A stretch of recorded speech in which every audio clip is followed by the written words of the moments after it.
251 दक्षिण विधानसभा मतदारसंघातून ह्यावेळेस नई जिंदगी भागातून आमदार कसा असावा, जनतेचा आमदार कसा असावा, त्याबद्दल आम्ही प्रतिक्रिया जाणून घेण्यासाठी येथील नागरिकांशी संवाद साधत आहोत। आपका नाम? मेरा नाम इकबाल। आप यहाँ के कितने साल से रहवासी हैं? 20 साल। नई जिंदगी भाग, जैसा कि हम जानते हैं यहाँ पे मुस्लिम आबादी ज़्यादा है, बहुल विकास भाग है यहाँ का, तो यहाँ पे जैसा मांगता वैसा विकास हुआ है क्या, ऐसा लगता है क्या? नहीं हुआ है, जैसा मांगता वैसा विकास हुआ नहीं। यहाँ का जो आमदार था 10 साल का, वो एक दिन भी आकर देखा नहीं यहाँ, वो क्या भी काम करा नहीं यहाँ का। हमारे बहुत से समस्या है यहाँ पर। हमारे बच्चों के स्तर अच्छा स्कूल की ज़रूरत है, अच्छे हॉस्पिटल की ज़रूरत है, रोडों की ज़रूरत है। हमारे बच्चों के स्तर स्वास्थ्य के स्तर दवाखाना अच्छा कौन सा भी नहीं है। हमारे माँ बहना अगर डिलीवरी का वो पेशेंट रहा तो हमारे को सिविल को जाना पड़ता है, नहीं तो सिटी में जाना पड़ता है। हमारे को अच्छा हॉस्पिटल होना एक, मार्केट के स्तर भी हमारे को जगह होना। मार्केट लेने के लिए हमारे को 70 फुट को जाना पड़ता, नहीं बोले तो मार्केट यार्ड को जाना पड़ता, नहीं तो लक्ष्मी मार्केट को जाना। हमारे यहाँ मार्केट की ज़रूरत है, अच्छी मार्केट होना है, भाजी पाली का। हमारे माँ बहना वहाँ जाना पड़ता हमारे को। बहुत सी तकलीफ है यहाँ, हर बात की तकलीफ ही है। हमारे पास ये टैक्स लेते हैं नो, हालांकि सब में ज़्यादा टैक्स देते हैं हम महापालिका को, नई जिंदगी भाग हद्दवाड़ भाग में सब में ज़्यादा टैक्स महापालिका को मिलता है, ये हमारे हद्दवाड़ भाग। फिर यहाँ से जितने भी आज तक के आमदार, खासदार बोलो, नगर सेवक बोलो, जो होकर गए, यहाँ पे उन्होंने विकास क्यों नहीं किया आज तक? क्या उसका प्रॉब्लम क्या? नगर सेवक के हाथ में जितना था उतना करे। नगर सेवक के हाथ में गटार का काम, रोड का काम, इतना।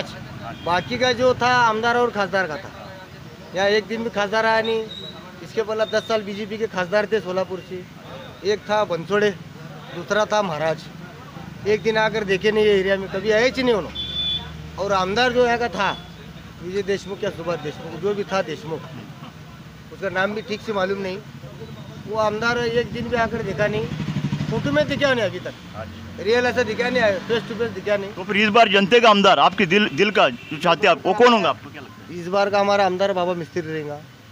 हम उसको पकड़ कर पूछ सकते हैं, हमारे यहाँ का है, हम उसको बात कर सकते हैं। स्थानीय उम्मीदवार यहाँ का है तो आप क्या रहवासी है, हाँ, हम उसको बात कर सकते हैं, बोल सकते हैं। आने वाले दिनों में बाबा मिस्त्री की जीत पक्की, ऐसा आपको लगता है? ऐसा लगता है ना, 100% होंगी पक्की। नाव काय? झहीर अब्बास शेख। आपण इथलं कधीपासूनचे रहिवासी आहात? 40 वर्षापासून इथं रहिवासी आहे। बरं, नई जिंदगी भागामध्ये मूलभूत विकास जसे की लाईट, ड्रेनेज, रस्ते, पाणी हे सर्व झालेलं आहे असं आपल्याला वाटतं का? अर्धवट झालेलं आहे सगळं। अर्धवट झालं. म्हणजे याला जबाबदार कोण आहे? जबाबदार प्रशासन आणि इकडचे आमदार आहे, खासदार आहे, यांनी आत्तापर्यंत इथं कधी डोकून बघितलेलं नाही आणि कधी आलेच नाही। आत्तापर्यंत खासदार कोण आहे ते पण आम्हाला माहीत नाही। ह्याच्यामध्ये खासदार कोण आहे माहीत नाही, आमदार कोण आहे माहीत नाही। हे सगळे जातीवादी पक्ष इथं निवडून यायला लागलेत। त्याच्यामध्ये कसं आहे, आमच्या अल्पसंख्याक विभाग असल्यामुळे, अल्पसंख्याक प्रभाग असल्यामुळे आमच्याकडे आत्तापर्यंत कुणीही डोकून बघितलेलं नाही आणि कुणी पण आत्तापर्यंत विचारलेलं नाही। सगळे मूलभूत सुविधा आम्हाला काय पण इथं भेटलेले नाही। त्यासाठी या वेळेचे आमदार आमचे बाबा मिस्त्री आहे, ते अल्पसंख्याक समाजामध्ये आहे आणि ते रुग्णसेवक आहे। प्रत्येक घरामध्ये त्यांची ओळख आहे, प्रत्येक माणसं त्यांना ओळखतात आणि सगळे लोक त्यांना ओळखते, जवळून पाहिलेले आहेत आणि ते घराघरामध्ये विचारतात, सगळ्यांचे प्रश्न मांडून घेतात आणि प्रश्नावर ते उत्तर द्यायचे उत्तर देतात आणि सगळ्यांची समस्या जाणून घेतात। आता आपण म्हणलात की इथं मूलभूत सुविधाचा अभाव आहे म्हणून म्हणलात, मग त्याच्या अनुषंगाने जर लोकप्रतिनिधी म्हणतो आपण, ज्याला नगरसेवक म्हणतो, त्यांनी या भागाचा विकास का केला नाही आतापर्यंत? आता स्मार्ट सिटी म्हणून हे डिक्लेरेशन सोलापूरमध्ये झालेलं आहे। जे बाबा मिस्त्रींनी जे मूलभूत सुविधा करण्याचा प्रयत्न केले होते आणि जे सुविधा आपले उपलब्ध करून दिलेले होते, सगळे स्मार्ट सिटीच्या माध्यमातून सगळे खांदून ठेवलेले आहेत। सगळे रोड सुविधा सगळे ते उद्ध्वस्त करून ठेवलेले आहे आणि ते काम केलेलं नाही बरोबर आत्तापर्यंत। ते ड्रेनेज लाईन म्हणून तिने सगळे खांदून ठेवलेले, सगळे पाणी वाहून येते मधून आणि आत्तापर्यंत कोणी गटारचे पाणी, ड्रेनेजचे पाणी त्याच्यामध्ये सोडू शकत नाही। धन्यवाद। मेरा नाम हुसैन अहमद है साहब। आप कितने साल से रहवासी हैं? हम यहाँ 40 साल हो गए रहे। क्या आपको लगता है नई जिंदगी भाग जैसा कि हद्दवाड़ भाग में समाविष्ट किया गया और जो भी यहाँ के मूलभूत सुविधा थे, मतलब गटर, लाइट, पानी, जो भी सुविधा थे, यहाँ के लोगों की डिमांड पूरे किया है क्या, ऐसा लगता है क्या आपको?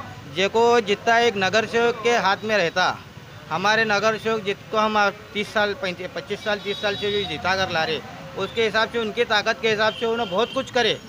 जितना एक मुस्लिम एरिया को जो डेवलप करना था, जो निधि आना था उनको नहीं आने के बावजूद भी उनकी धड़पड़ से लाकर बहुत कुछ करे। और क्या क्या आना चाहिए आपके हिसाब से? यहाँ क्या क्या है, सुविधा का अभाव क्या क्या है? यहाँ जो है ना, सब में पहला आना चाहिए हॉस्पिटल आना, अच्छे स्कूल आना, सरकारी कॉलेज बनना, साइंस लैब बनना, स्पोर्ट जो है ये बनना, प्लेग्राउंड बनना, बच्चों को जो है आज जो भी शिक्षा में जो उनको इम्प्रूवमेंट मिलने वाला है वो चीज़ें आना। कॉर्पोरेशन का जो बस डेपो डिपार्टमेंट है, बस डिपार्टमेंट, यहाँ पे बस पहले आती थी, वो बस भी बंद हो चुकी है।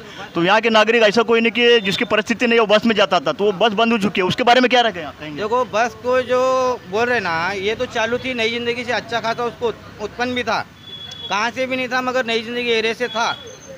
मगर जो है कुछ लोग जो है करे उसमें काम गलत, अब उनके बारे में अपन नहीं बोल सकते। जो इसको काम करना कौन है, ये जो है अधिकारी उन्हें लेना पड़ता दिल पर, और उनका शासन का काम है वो। इससे जो है शासन की जो आमदनी बढ़ेंगी ना। तो इस बार का फिक्स आमदार कौन रहेगा? देखो, इस बार का फिक्स आमदार हमारे हिसाब से और हमारी गारंटी से 100% गारंटी से हम बाबा मिस्त्री को ही बनेंगे। वो गरीबों का आमदार है, उद्योगपतियों का आमदार नहीं बनेगा। वो गरीबों का बनेगा और गरीबों के साथ में लेकर चलने वाला, जो हमारे दुख दर्द को समझता, हमारे जो दुख में आता, सुख में कम आता मगर जो दुख में आता, वो हमारा आमदार बनेगा और हम उसको ज बनेंगे। माझं नाव मोहम्मद शफीक इस्माईल बिद्री आहे। आपण या भागात किती वर्षापासून राहता? मी 40-45 वर्षापासून इथं राहतो। नई जिंदगी हा जो भाग आहे, मुस्लिम बहुल विकास भाग आहे, या भागामध्ये डेव्हलपमेंट विकास वगैरे झालेला असं आपल्याला वाटतं का? त्या मानाने लईच झालेला आहे, तरी लोकांना वाटतंय असं की हद्दवाड भागामध्ये सर्वात जे निधी जे आणले ते आमचे बाबा मिस्त्री आणलेत।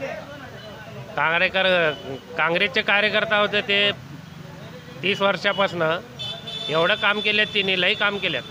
आतापर्यंत आपण या भागातून, विशेषतः नई जिंदगी भागातून, हद्दवाड भागातून भल्या भल्या प्रतिनिधींना म्हणजे आमदारांना, खासदाराला आपण इथून निवडून दिलेलं आहे। आणि याच्यापूर्वी काँग्रेसची पण सत्ता होती, त्यानंतर पाठीमागे 10 वर्ष भाजपची पण सत्ता राहिलेली होती। तर तेथील आमदार आणि खासदार ह्या भागामध्ये कधी फिरकलेत का? कधीच फिरकले नाहीत। याचं कारण काय असू शकतं? काय इथं आमच्या मेंबरसाठी मेंबर आहे म्हणून येत नाही ते लोक। काय इथली जनता टॅक्स देत नाही का? सगळ्यात जास्त इथली टॅक्स जनता देते आमचे। तुम्ही कधी लोकप्रतिनिधीला प्रश्न विचारला नाही का इथं? त्यांनी विचारू देत नाही, त्यांनी नादीत लागू देत नाही त्यांच्या। मग ह्या वेळेसचा आमदार तुमच्या मनातील कोण आहे? आमचा एकच आहे, बाबा मिस्त्री। आपल्या शहरातील ताज्या घडामोडी पाहण्यासाठी हल्लाबोल भारत न्यूजला सबस्क्राईब करा आणि बेल आयकॉन प्रेस करा।